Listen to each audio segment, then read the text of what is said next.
Un invité dans cette édition, nous recevons le ministre du Développement industriel, du commerce, de l'artisanat et des petites et moyennes entreprises, M. Serge Poda. Bonsoir, Monsieur le ministre. Bonsoir, M. Sayon. Alors, le Burkina Faso est confronté depuis une semaine à une forte perturbation dans la distribution du carburant, notamment le Super 91. Alors, aujourd'hui, quel est l'état des lieux? Merci bien, M. Sayon.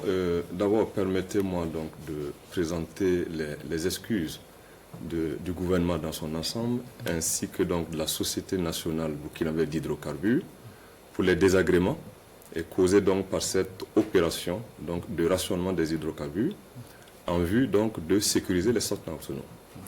Comme je l'avais dit dans mon adresse sur vos antennes le 27 dernier, ces opérations de rationnement étaient dues, entre autres, à des opérations de maintenance qu'on a observées dans certains dépôts extérieurs qui faisaient qu'il y avait des délais donc d'acheminement des stocks de carburant, notamment le Super 91, au Burkina Faso.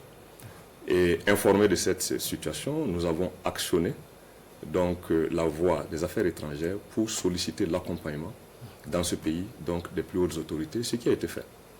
Et depuis lors, nous avons procédé donc à l'acheminement et je puis rassurer que depuis le 27, 28, 30, 29 du moins, par jour, nous avons une centaine de camions-citernes qui nous viennent au Burkina Faso au niveau du dépôt de Bingo avec à peu près 4 millions de litres donc, de Super 91 par jour.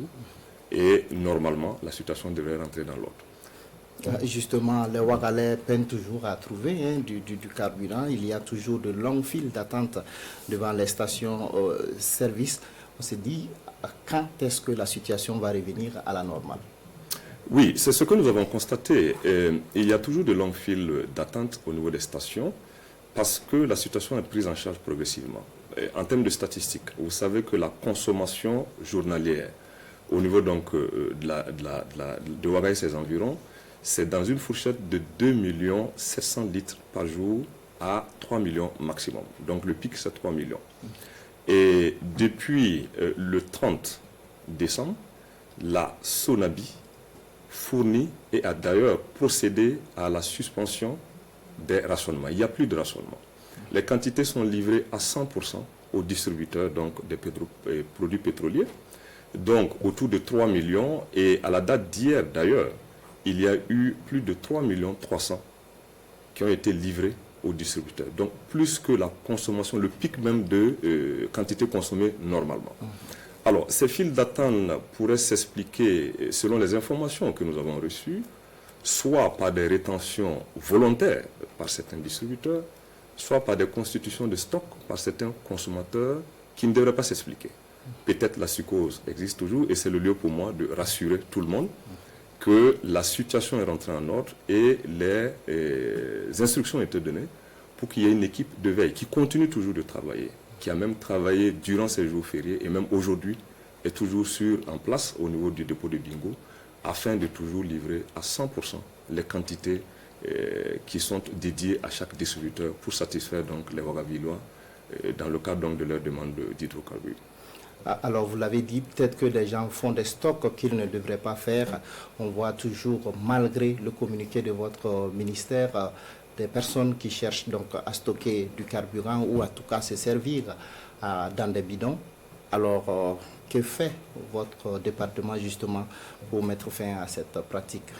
Oui, alors pour mettre fin à cette pratique, nous avons instruit les différentes structures, les différentes brigades de contrôle du ministère du Commerce, mais aussi les services techniques du ministère en charge de l'énergie et aussi du ministère en charge de la sécurité pour faire les inspections, les contrôles et vérifier l'état des choses. Alors, il y a eu des situations de personnes qui ont été interpellées et les mesures en la matière, les sanctions en la matière seront prises. Et nous avons renforcé encore les équipes qui font les inspections pour vraiment chercher des solutions et décourager toute personne qui voudrait s'adonner à ces sortes de situations qui créent donc des situations donc, de consommation anormale et épuisent les stocks au niveau donc, des stations-service en entretenant toujours cette psychose. Et donc je peux vous rassurer qu'au niveau du ministère, nous veillons toujours à cela Certes, les équipes ne peuvent pas être à toutes les stations au même moment, mais 24 heures sur 24, les équipes veillent à cela.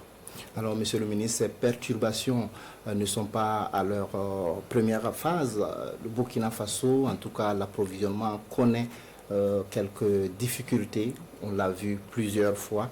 Alors, est-ce qu'il y a des dispositions qui sont prises donc, par votre département pour éviter pareille situation? Je vous remercie. Je dirais qu'il faut féliciter d'ailleurs le Burkina Faso parce que vous savez, la situation n'est pas spécifique au Burkina seulement. L'actualité en est parlante, la situation est mondiale. Depuis donc les crises géopolitiques, les différentes guerres que nous connaissons aujourd'hui au plan international, il y a eu une perturbation énorme donc des circuits d'approvisionnement et donc de distribution des hydrocarbures dans le monde. Vous savez, il y a certains pays qui sont actuellement en guerre, qui sont parmi les grands producteurs des hydrocarbures. Mais tant bien que mal, le Burkina, à travers le système donc, de la SONABI qui est mis en place, qui permet donc de regrouper les différentes commandes afin de faire des appels d'offres pour avoir des produits dans les meilleurs coûts, travaille à toujours assurer la sécurité et en termes d'approvisionnement en hydrocarbures du Burkina Faso. Donc, ce que nous avons entrepris, c'est d'élargir nos partenaires fournisseurs, et aussi renforcer le parc donc, des camions-citernes qui pourraient acheminer les hydrocarbures au niveau du Burkina. Ça, c'est à court terme. Mais à long terme, les réflexions sont engagées parce qu'il y a un ensemble donc, de problématiques dont nous avons hérité, qu'il faut vraiment affronter de façon courageuse. Vous aviez la structure des prix. Le Burkina Faso, dans la sous-région, est l'un des seuls pays où le Super 91 ainsi que le gasoil est à un niveau très bas. Le prix à la pompe est un prix réellement subventionné, qui coûte lourd dans le budget de l'État. En termes donc de chiffres, je pourrais vous dire que chaque jour, le budget de l'État débourse 2 milliards de francs CFA pour permettre au Super 91 d'être à ce prix à la pompe et permettre aussi au gasoil d'être au niveau auquel il est. Donc, les 750 pour le gasoil et les 675 pour donc le super sont des prix réellement subventionnés qui coûtent lourd. Et comparaison faite avec un pays qui est dans la même situation géographique que nous, le Mali, pour le super, ils sont autour de 890 francs le litre. Et pour le gasoil, ils sont à peu près autour de 700 francs. Et donc, il y a des moments où, quand le budget de l'État n'arrive pas à supporter, il faudrait qu'on aille vers la vérité des prix et être courageux de dire aux Burkinabés qu'on arrive à une situation où c'est intenable. Intenable pour la société, intenable pour le budget de l'État. Justement, il y a des informations qui circulent actuellement sur les réseaux sociaux sur l'état de la SONABI. Qu'en est-il exactement? Je peux vous rassurer que la SONABI est un exemple qui est toujours magnifié d'ailleurs par certains pays de la sous-région, qui nous approchent pour comprendre comment cela fonctionne. Et je crois que ce n'est pas en tant que tel le système d'approvisionnement qui est ici mis en cause, mais il y a eu des situations exogènes qui n'étaient pas donc dues à la SONABI en tant que telle, que nous avons essayé de résoudre. J'ai parlé de la situation internationale, j'ai parlé des opérations de maintenance dans certains pays importants où nous avons nos stocks de carburant. J'ai parlé aussi de transport. Certes, il y a nécessité aujourd'hui, après tant d'années, car vous savez, la SONABI a été créée par un Kiti qui a été pris en 1985. Et aujourd'hui, il y a lieu de faire des réflexions pour voir quelle forme, je dirais, institutionnelle, quelle forme organisationnelle, quelle forme en matière donc de gestion efficace de cette société il faut prendre pour améliorer donc son fonctionnement et lui permettre d'assurer à bien son rôle en termes d'approvisionnement donc de notre pays en hydrocarbures. Et nous sommes là-dessus. Il y a un comité qui sera mis en place pour réfléchir là-dessus. Alors, Monsieur le ministre, si vous devez donc livrer un message aux Burkinabés aujourd'hui, aux Ouagalais qui peinent à trouver du carburant, que diriez-vous? Je dirais que les Ouagalais devraient se rassurer que les opérations d'approvisionnement à 100% continueront et ne cesseront plus. Nous avons donné des instructions fermes pour que ces sortes de situations n'arrivent plus. Nous avons obtenu un comité interministériel, d'ailleurs présidé par le Premier ministre ce matin, et des instructions fermes ont été données au ministre de l'économie et des finances, au ministre en charge de l'énergie, au ministre du commerce, afin qu'on puisse apporter tout le soutien qu'il faut à cette société pour qu'elle continue.